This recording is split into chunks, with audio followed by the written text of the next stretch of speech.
आणि आता बदलापूर अत्याचाराशी निगडीत असलेली महत्त्वपूर्ण बातमी समोर येतेय। बदलापूर अत्याचार प्रकरणातील आरोपी आज न्यायालयात हजर झालाय। आरोपीला उल्हासनगरमधून कडेकोट बंदोबस्तात पोलीस ताफ्याने न्यायालयात आणलाय।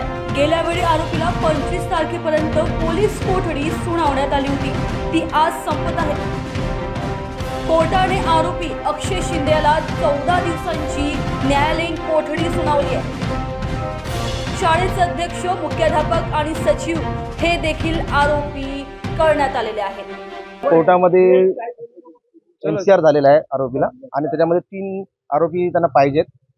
मुख्याध्यापिका, संस्थेचे अध्यक्ष आणि सेक्रेटरी त्यांना पाहिजे असलेले आरोपी आहेत। त्यांनी आरोपी बनवले आणि सेक्शन ऍड केलेले कलम 6 आणि 21 नुसार कलम 6 मागच्या पेपर मध्ये लावला नव्हता, तो ऍड ऑन केलेला आहे। आमची पण तीच मागणी होती की सेक्शन 6 हे लावलं नव्हतं, परंतु ते आता पोक्सो ऍक्ट नुसार ते सेक्शन 6 लावलेलं आहे। पोलीस कस्टडी आम्ही मागणी केली होती, परंतु त्यांनी रिपोर्टच पोलिसांनी एनसीआरचा आणलेला, त्यामध्ये पनिशमेंट दिलेली आहे। त्यांनी 20 वर्ष किंवा जास्तीत जास्त लाईफ इम्प्रिजमेंट